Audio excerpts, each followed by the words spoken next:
because she saw a leader in me even before I did. And so it's people like that I remember, because it could have went another way, right? She could have had a very negative impact on me, and she did not. And so I always want to be that type of boss to someone else. Brothers and sisters,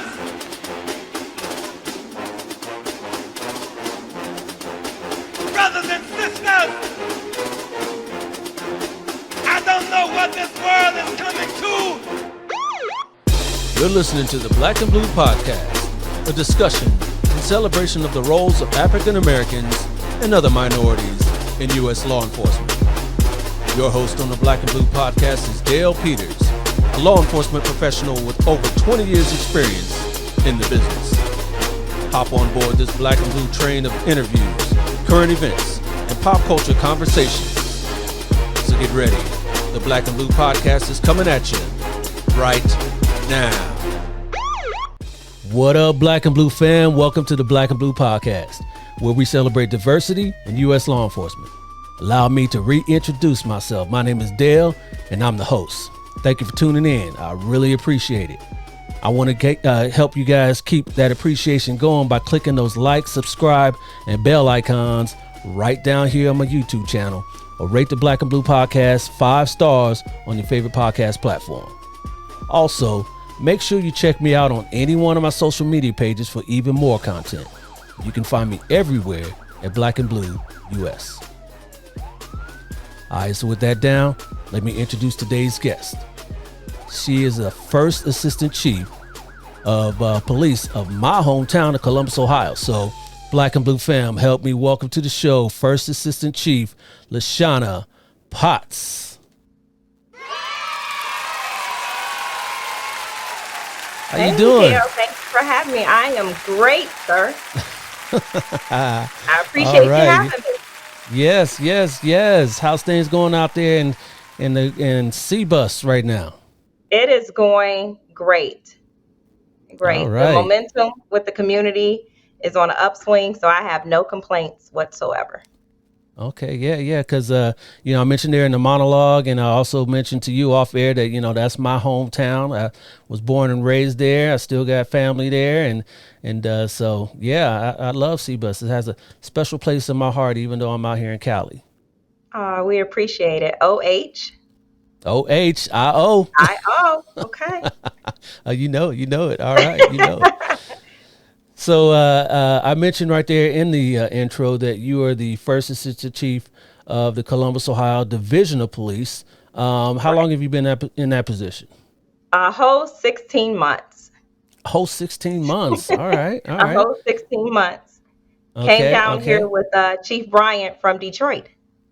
From Detroit. Yeah. D-Town. Okay. Motown. Absolutely. Huh? Yes. All right. And so you've been with Columbus only 16 months. How much law enforcement time in total? 25 years. 25 years. Nice. So we'll definitely have to talk about your time in Detroit. But how are you getting acclimated over to Columbus right now? You know what? We came here several weeks before Chief Bryant was named the Chief of Police here. She was going kind of like through the process, and we fell in love with Columbus. And so we had to make sure that it was going to be a right fit for us. And I can't see anything bad about it. The community has been great. Our officers are fantastic. And we're just making slight changes that we feel need to happen. But other than that, we're at home. So this is where we'll be. All right. And Columbus has grown a lot, and it continues to grow. I mean, the population, every time I go back, it's like, wow, look at this and wow, look at that. And it just, it's just crazy. It's probably one of the biggest growing cities in America right now, right? It absolutely is. It sits at the 14th largest city right now. So, and constantly growing. So much development here. It's exciting to watch. Yeah. Yep, absolutely. How large is the department? We're about 1,800 strong. We got about 300 civilians. So we're a fairly large department. Okay. And as a first assistant chief, what are kind of your duties over there? So I am the second in command of the division. So a lot of the time, if Chief Bryant is unavailable, I fill in her stead, but I also oversee all of her community projects, special projects, recruiting, retention, um, the public accountability, which is our internal affairs, research and development. I also have all of organized crime, which encompasses all of our task force, narcotics unit, vice, and support operations, which is all of our technology pieces, helicopter, SWAT. So I got a lot of things that fall up under me. All right. And you said you came over with Chief Bryant. Was it just you two, or did anyone else come over with you? It was me and her, Cagney and All right. Lacey. Cagney and Lacey. So you guys came up through the department over at Detroit together? Correct. All right. Let's talk about a little bit about your time over there in Detroit. What'd you do over there, and what rank did you leave at? So I left at captain. Hmm. I was in charge of the 6th precinct and the 8th precinct when I left. And I was also doing a lot of community work. I worked up under Chief James Craig, did a lot of his community organizing when it came to like citywide events. And so that was one of the reasons why Chief Bryant brought me here, is because I have a unique skill set when it comes to engaging the community and bringing the community close to police officers. Yep, yep. And it sounds like you're doing pretty well with that. I follow the department on social media. I've seen you Thank out you. there with the troops and the community as well. So great job there. Thank you. We appreciate it. Yeah, I know the community has taken to you, but how do you believe that the rest of the department has taken to you? Being an outsider. So I'm not going to say it didn't come with challenges, right? Anytime you have new leadership, officers, what we don't like is change, and we really don't like outsiders because we don't know what to expect. So we understood coming in that we had to get the officers buy-in.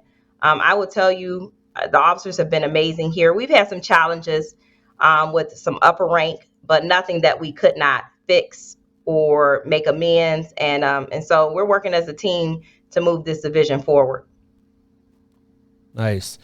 And as 1800 sworn, you being a female, Chief Bryant being female, what are your ranks as far as females looking like We over could do there? Do better. you have a yeah, So we just like are everywhere, I'm sure.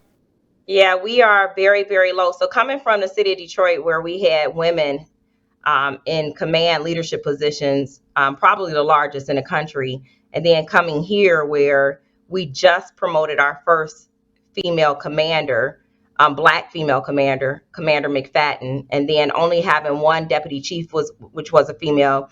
We just promoted another female to deputy chief, so now we have two. And just to look around the division and know that women here make up such a small percentage, we got work to do.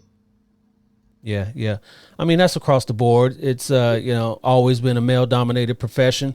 Yeah. What about your rank and file? So it gets even smaller.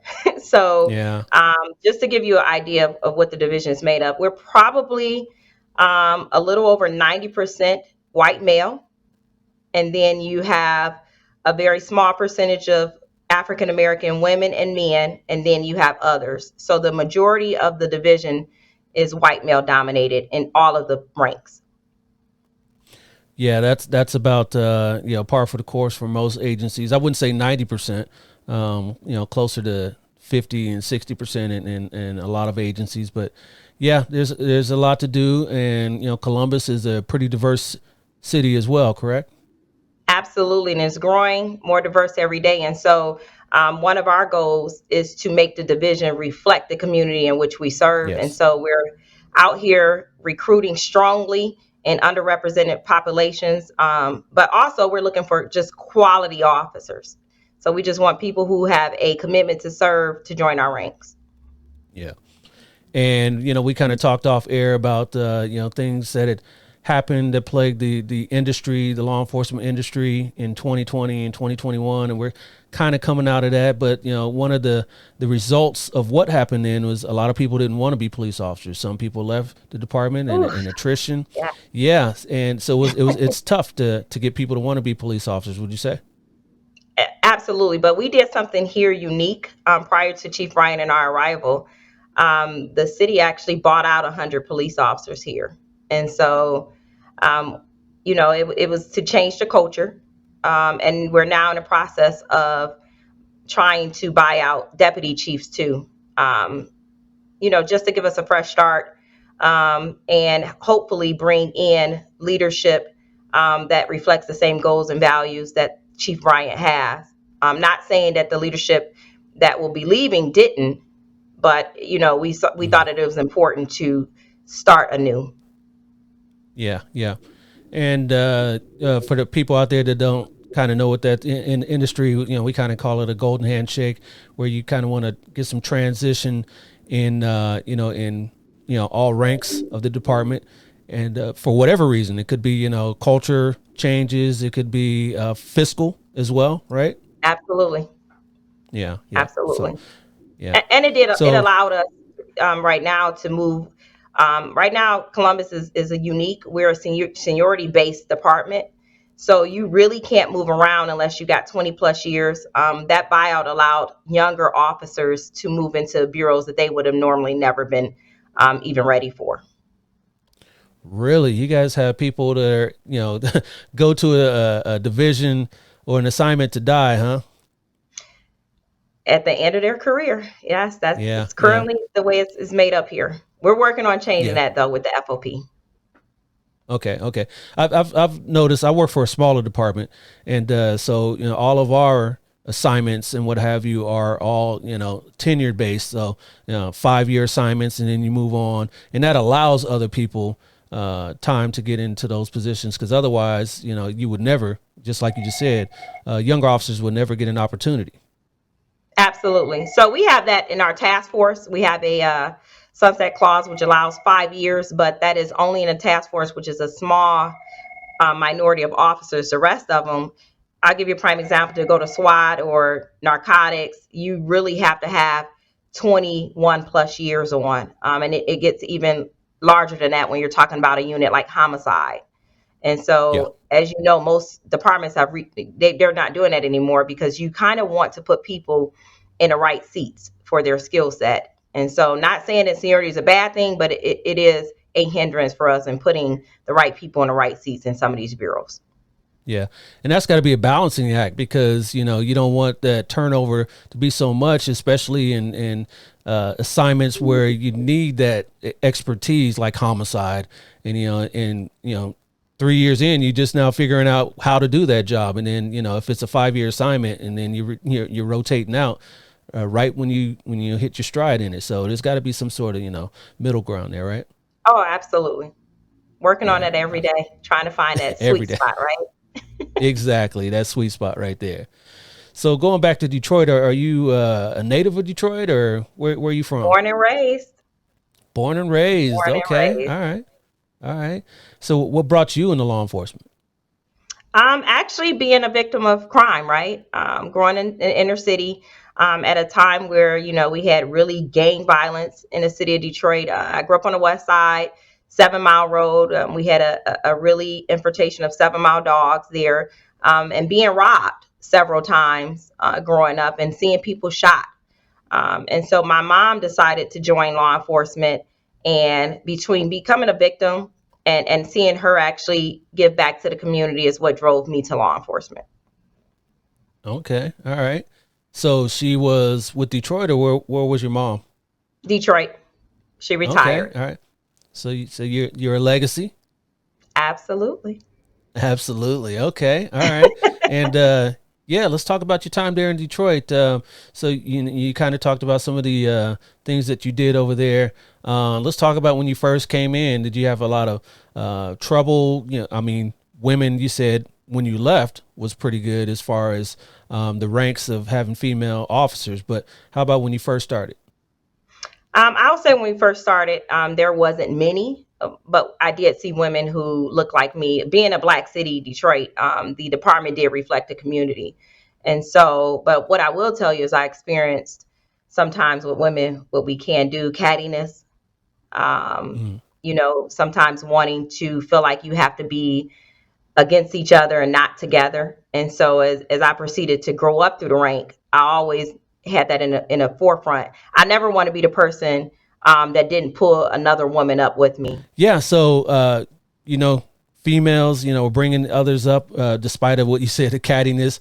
Chief Bryant brought you up, and you were helping others along the way. Who are some of the ones other than Chief Bryant that kind of helped you along the way? Oh, so I remember a Sergeant Cunningham in Detroit was one of. So I was 18, so I didn't have like life experience coming into an organization and trying to tell people how to solve problems because I had not experienced those problems. And she was just one of those kind of like old school leaders. She was a sergeant with the department and was just a breath of fresh air. She kind of wrapped her arms around me and made sure that I learned what I could. And also, she disciplined me when she needed to. But it was never Hmm. out of malice, right? It was just kind of making sure that I become the best boss, and because she saw a leader in me even before I did. And so it's people like that that I remember, because it could have went another way, right? She could have had a very negative impact on me, and she did not. And so I always want to be that type of boss to someone else. Yeah, yeah. What are some of the fun things you remember about being in Detroit coming up? Oh, geez. Neighborhoods, right? We had like Mm. neighborhood block parties. Even in the department, the camaraderie was just unmatched. You did shift parties. You had really big Christmas parties. We knew each other kids. Some of the things that I don't think we have right now in law enforcement that's kind of missing that kind of family aspect. And that's just because of the what's been going on in law enforcement. Some of our Yeah, fault, right? Some things that we could have done differently, but also media perception has made people think the worst of law enforcement. And so we're trying to bring back that family atmosphere here in the division. yeah, absolutely. And people, when we think about Detroit, of course, we always think about Motown, and people think that there's going to be R&B singers just walking up and down the street every day. Actually, Motown they came out here to Cali years ago, but is it Absolutely. is that influence still out there in Detroit? Oh, of course. Detroit Yeah, has some talent, right? And as you've seen, even with the rappers coming out of Detroit, Detroit is just, and Motown is still there. The museum is still there. People still acknowledge Motown started in the city of Detroit, and so we have a plethora of singers, musicians, rappers that came out of the city that are representing in all across the country. So I'm still a yeah. Detroiter. My heart Okay, will okay. always be in Detroit. Yeah, one of my good friends' dad. Well, he came up in Detroit, and his dad was in the group, the Originals. Okay. So Freddie Gorman. Old school. So yeah, so Freddie Yeah. Gorman is his dad, who passed away a few years ago, but uh, came up out here. He brought his family out here, just like when the rest of Motown moved out here, and we became buddies. So, but yeah, he tells me those stories about his dad used to tell me all the Motown stories, and yeah, that was a time right there, the heyday. It was, wasn't it? Yeah, it was, and Eminem's from there, right? Absolutely. 8 Mile. So Yep. I See hear the stories of Grizzly. eight. Okay. Yeah. You hear those stories of 8 Mile, and of course, we saw the movie 8 Mile. What is 8 Mile? That's a neighborhood, is that right? So 8 Mile is the divider between the suburbs and the city. And so Okay. it's kind of like the border. And Yeah. 8 Mile is when you cross 8 Mile, you knew that you were in a city, or if you cross the other side, you knew that you were in the suburbs. And so for Detroit, that's one of the ways that we identify as 8 Mile. Everyone knows that area. Gotcha. Now, out in Columbus, you learning all those vernaculars and neighborhoods and all that out there I too. am. Yes. It's different. It's a little It different than, is. than Detroit. There's some different vernacular. I still say what up though. Spent 44 years in Detroit, so that is going to stay with me. But I will say there's a lot of Detroiters that, are in Columbus now. And so they're in areas of city government, like myself and Chief Brian. And so it still feels like home. They're still part of me, from Detroit here in Columbus. And getting to know this culture has been fantastic. Getting to know the different neighborhoods and what makes Columbus unique has been a breath of fresh air for us as well. Yeah, yeah. And there's always that rivalry between Columbus and Detroit or Michigan as a whole, Ohio Mhm. and Michigan. So, and we gonna get into that here in a minute. So, stand by for that. But how has that loyalty been for you? Listen, I'm loyal. So I am a Michigan State Spartan fan first. And when they're not playing the Spartans, I am the Ohio State fan. Yeah, you remember you put "the" in front of that. Hey, You that's learned part that, of huh? the moniker. You got to say the Ohio State. Yeah, yeah. Some people don't like hearing that, but that's why you got to say it. That's the way you got to say it. All right. So when you came over from Detroit, did you bring anyone with you? I did not. I am Mm. married, though, have been with my husband 25 years. We have one daughter and one son. And then what I call my nephew son is my nephew who we helped to raise. He is still in the city of Detroit. So he's still employed. He's a sergeant with Detroit Police Department. And we are not leaving any money on the table, Really, really. really. So how often do you guys meet up in the middle? We try to do it twice a month. So he's actually Hmm. on his way here today to visit me for the weekend, and then I'll double back on Thanksgiving to see him. And so for us, it's worked out fine because it's only a 3.5 hour drive. Oh, okay. Yeah, yeah. That's fine. And then who's retiring first though? He is. He is. Yeah, I'm Okay. not done And yet. then no, you got a ways to go. You got Got a a ways ways to to go. go. Yeah. Yeah, yeah. Good for you. Good for you. Thank you. And you said you had one daughter. Is that what it was? Yes. 26. Yeah. And Okay. So then she's out. the kids are grown. So Oh, no, they we are grown, empty grown. nesters. Yes. Okay. So you don't have to worry about that. Oh no.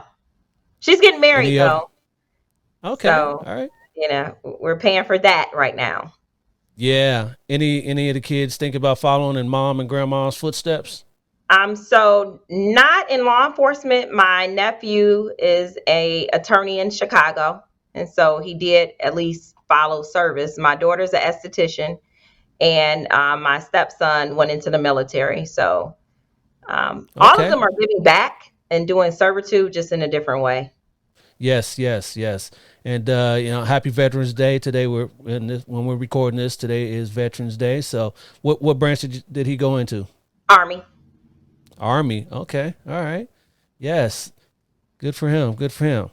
And Thank you. so yeah, yeah. So education is a big thing if you want to move up in law enforcement. Did you have any formal education yourself? Absolutely. Graduated magna cum laude with my bachelor's degree. Currently working on my master's degree. I took a pause from my master's program that I was attending with Walden, and now I'm transferring over here to one of the universities now that I'm in Columbus. But definitely a big proponent of getting continuing education. Yep, yep. And what you don't absolutely need an education to get an entry level job. Is that correct? With You Columbus, don't. you Here, don't. just high school diploma. But we Hmm. do encourage, Columbus is paying 100% of you to go to school. So we encourage our Really? officers to absolutely take advantage of that. So we have many officers here within different ranks who have law degrees. Okay, okay. Now, if you're applying for entry level positions, I'm doing a little recruiting for you guys right here. I appreciate it. We're always looking. There you go. So if you do have a degree, is there any incentive for having the degree? Not at this time, but we are looking Okay. at, as you know, with the recruiting shortage across the country, we are looking at now what ways can we be more competitive. Columbus just started hiring laterals, and so we're doing in-state right now currently, but we will be branching out to do out of state. So we are looking at what best ways can we compete with not just other agencies in Ohio, but across the country. And I'm sure education will come up in that incentive. Yes, yes. And speaking of laterals, you technically would have been a lateral, correct? Yes. First, so Chief Brian and I were Chief Craig, who came from Detroit, was the first outsider to go to Cincinnati as the chief. Chief Bryant was the second. And if you count me with her, we're the third outsiders to come into Ohio in chief jobs. So historical for her being the first African American woman ever and outsider to be leading the division of police, and me with being historical, being her right hand. Yes, yes, absolutely. And did you have to go through I don't know what you guys call it out there. We call it post Academy? out here. No, not the academy. No, no, Oh, just okay. to get your peace officer status. Did We you have to did. go through We some actually sort of testing and all that? went through the academy. No, you didn't. Yes, we did. We sat in with recruits um, to learn Ohio laws. And so we Hmm. didn't have to do like the running, jumping type thing, but we Okay. did go through an abbreviated academy class to get ready for our OPATA test, which we passed with flying colors. Wow, Thank congratulations. you. That's Appreciate it. awesome, huh? Yeah, yeah, yeah. Wow, wow. So you sat in with the recruits and saw that. Now, does Columbus, do you have your own academy where you only train only Columbus Division of Police officers, or do you also have other departments, Bexley and all those other ones that come in with you guys to train? We train neighboring agencies. So Columbus does majority of the training. And so now we kind of do two classes with Columbus only, and then we do a class of hybrid with other agencies. So Columbus is the premier training academy. All right. Yes, the premier. All right. I just had to say it. Yes, yes, yes. I've interviewed a chief over at right now he's over at Bexley, I believe. Okay. Chief Lewis over there, and I haven't met him yet, but yeah, I'm sure I okay, will. yeah, yeah, yeah. He was over at Louisville, University of Louisville, as a police chief when I interviewed him. But he originally came from Ohio State Patrol, Highway Patrol, Okay. and left over there. Went to Louisville. Now he's back in Ohio as the chief over there. So He just got hired, right? just got hired. Yeah. Okay, so we did meet. He Okay. asked me about some resident locations when he was going through the process. So I'm happy for him. Yes, you and me, you and me both. What was that relocation like for you? Did you have to like drive around, get Whew. recommendations? Did you have Yes. people there already that knew the neighborhoods, where to stay away from, where to go? So luckily we did. We had some people in city government and within the agency who, because I'll tell you, which was unique about Columbus to me from Detroit is I knew when you went into certain neighborhoods in Detroit that you were in the hood. It just looked like the hood, right? And so I came to Columbus and I'm like, oh, these houses are great. And, look at the apartments. And they were like, not there. And so we, we had to have people Not kind of there. show us what areas to look at. But, Columbus has spent a lot of money in getting rid of blight, and it shows in the community. We still have work to do, but I will say Mayor Ginther has done a fantastic job of making Columbus look welcoming. And so it was hard for me to decipher where to move. Luckily, we did have people in city government who were, kind of leading us in areas. So I currently stay downtown. It was important for Chief Brian and I to live in the city of Columbus. If we're going to say that the city is making a comeback, it's safe, then for us, it's important that we actually live here. And so both of us do Yes. reside in the city of Columbus. All right. Does the department offer any incentive for living in the city itself? I know some departments do that. They had years ago. To our understanding, it wasn't as successful as they thought it would be, but we are looking at ways to bring officers back to Columbus. I do not believe you have to live in a city in order to serve it effectively, but it does help when officers are in a community. Yeah, yeah. And then, like I say, when you got the suburbs, yeah, I'm gonna drop my Columbus knowledge there. When you got Reynoldsburg and you got Bexley and all Whitehall and all those. See, I remember. I still got it up in here. So that they're close Westerville, enough that Hilliard, Westerville, yeah, all that. Yep, true. yep, Oh, back. I'm sorry yep. about the So phone ringing. I'm in my office. no, it's okay. You were busy, like I said here, and so with that, I'm going to transition to this little trivia game here for you. So let me get this thing started for you. All right, in this game here, Black or blue, black or blue, black or blue, black or blue, black or blue. all right, A Potts, we got AC Potts, we got this game here today. This is my black and blue game, and your category today is the rivalry. We talked about that, and that is going to be Ohio State versus Michigan. Ohio State versus Michigan. I'm going to show you a picture of a celebrity that either went to Ohio State or went to Michigan. Okay. That's what I'm doing to you. Okay. It's real easy. All you got to do is just tell me, hey, did this person go to Ohio State or did this person go to Michigan? Okay. So let me get this set here for you. And here we go. Here's your first one. Jesse Owens, Ohio State or Michigan?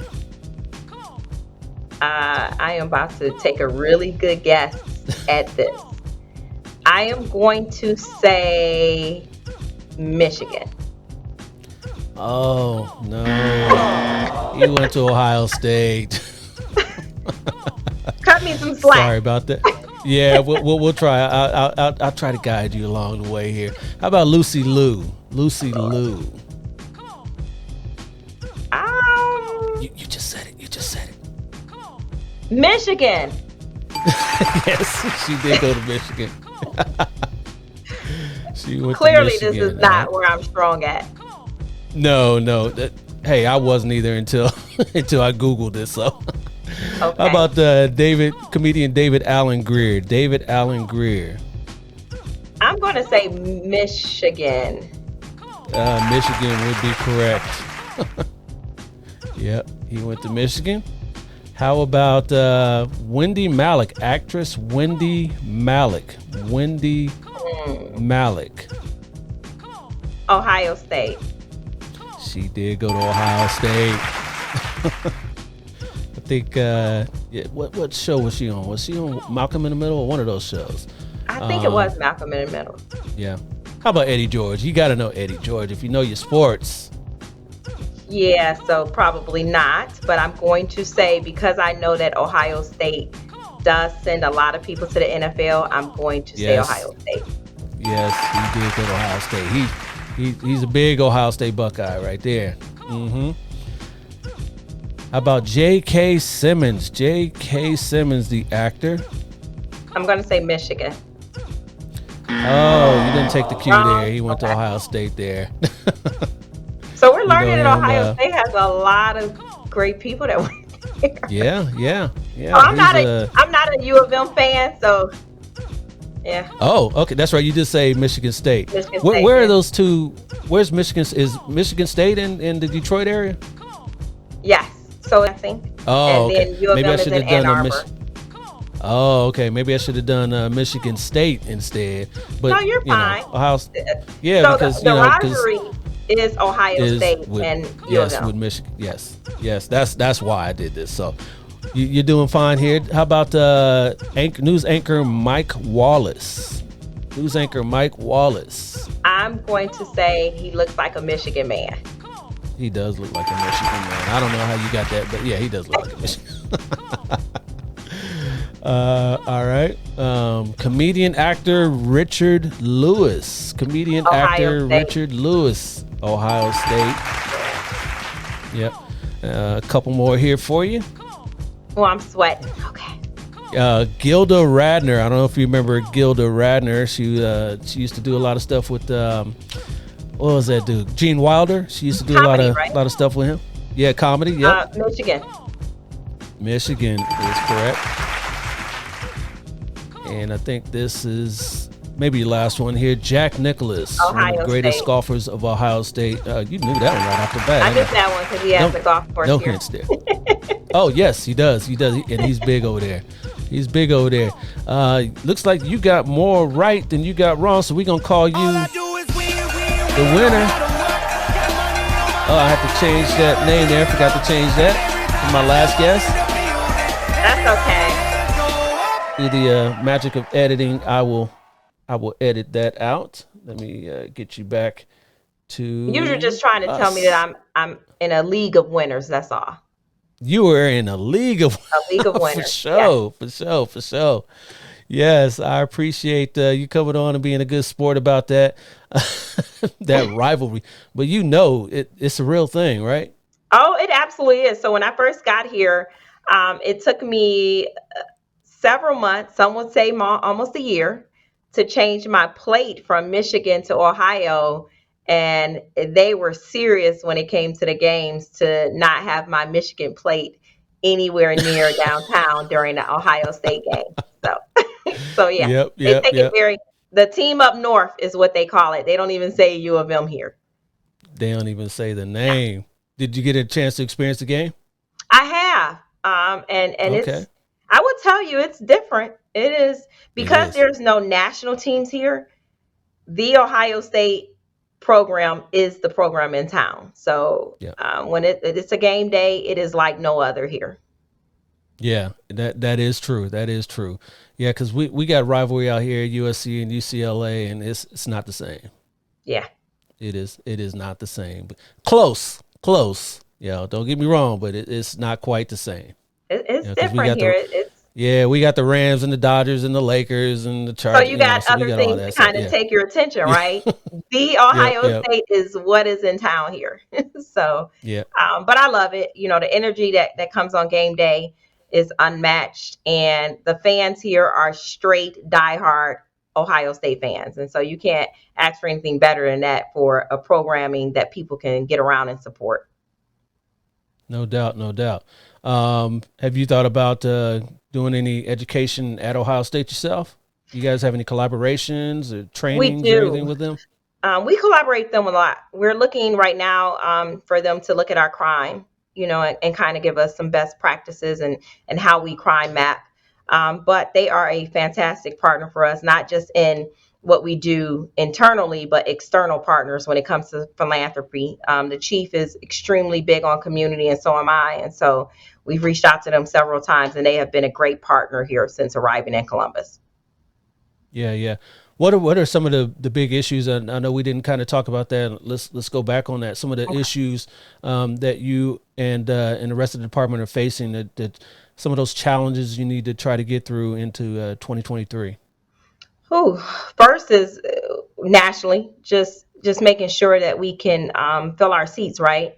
So when we got here, we asked Mayor Ginther to add a third academy class, which he did, which allows us to put hopefully about 170 officers a year back into the community. But not just that, just with the us being able to do laterals in state and out of state will give us ability to plug in diversity, right? As I told you, the diversity here for the division, no fault of our own. It's just this is how our makeup is. But the community has been very outwardly asking for the division to reflect the community. And so for us, not only recruiting women, but also people of color is very important for us. And so those are some of the challenges.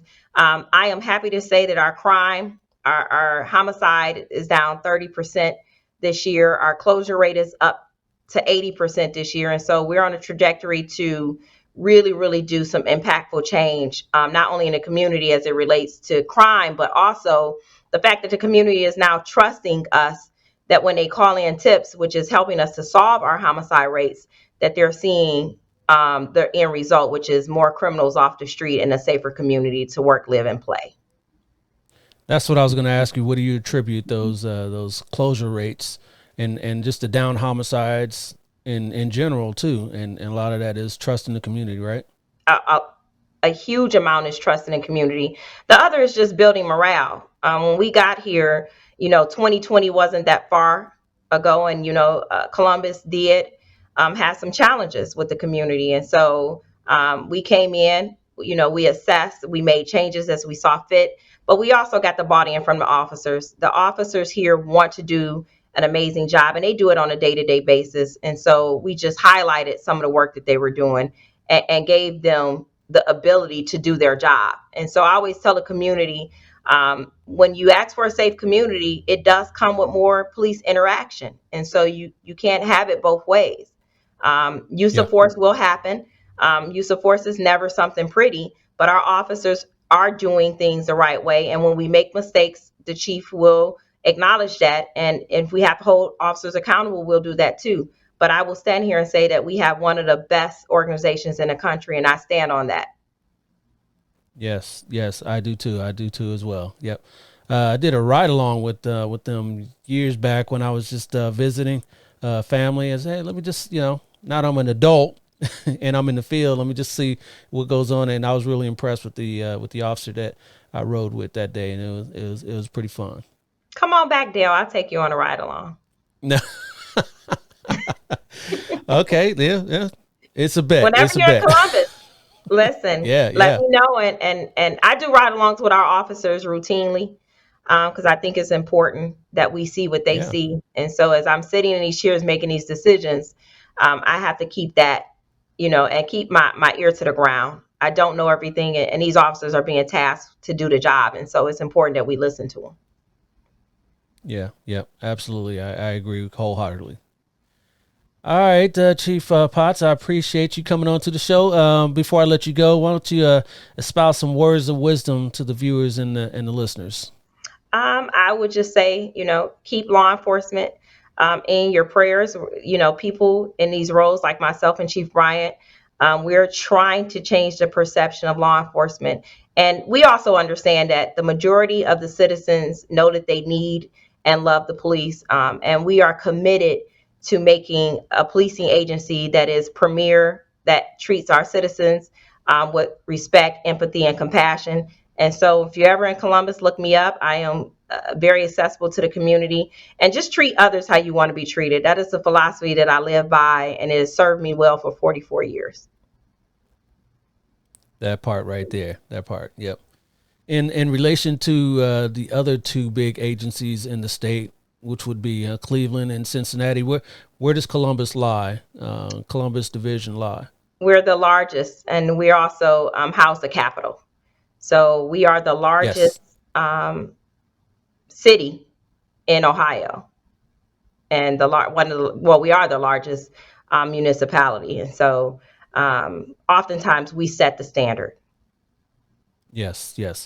That is weird to say that, it is the largest city in the state, but yet I guess it does have one pro team, a hockey team. We do. The Blue Jackets. Yep. So, but that's got to change. It's just like Vegas, it takes time. Vegas just finally got a hockey team and a football team. So, it's only a matter of time before something gets out there, football or something. Dale, it probably won't be while I'm here. I don't think the Ohio State University is going to have a national team because people love the football, basketball team here through them. And there really is no reason for them to change that that I can see. But would it be nice to have a team here? Absolutely. But I can always go to Cincinnati and Cleveland. Yeah. And even baseball, the AAA team, at least back when I was there, I don't know if they still are, but the AAA team for the Yankees, the Clippers, they were the AAA team for the Yankees back when I was there. I don't know if they still are, but they were real big in the community there. No, they are. We have the baseball team, soccer team, hockey team are fantastic. But, coming from Detroit, I'm used to Detroit Lions, Detroit Tigers, Detroit Pistons. And so I'm sorry. But like I said, when you're around, you haven't been watching your Lions, have you? You ain't been watching the Lions. Listen, I'm a dedicated, loyal person, even though I'm in a very abusive relationship with the Detroit Lions. Yeah, they keep telling me they're going to change, and they never do. Then they never do. They came out and beat Green Bay last week, but everybody's been beating I'm not going to get excited because we get excited and then they do what the Lions do. So they're working on it, hopefully. All right. On that note, thank you again, AC Potts. I appreciate you coming on to the show, having some fun with me. Yes, this is great. This is great. I'll talk to you soon. Be safe out there. And OH. Oh, sir. Be safe. You too. Take care now. Bye-bye. All right, y'all. Another amazing interview with one of law enforcement's best is in the books. I want to thank Columbus Police First Assistant Chief LaShanna Potts for coming in and hanging out with your boy for a little bit. This was really fun, AC Potts, and I hope you enjoy yourself too. You guys out there enjoyed this episode yourselves. Show a brother a little bit of love by letting me know what you think in the comment sections below. And by clicking those like and subscribe buttons if you haven't done so already. If you listen to me on your favorite podcast platform, please rate the Black and Blue Podcast 5 stars. I'll be back soon with another amazing conversation with another minority in U.S. law enforcement. But till then, y'all know the phrase. Stay black in blue. I'll holla at you. Peace. This has been a Maitre D Entertainment presentation.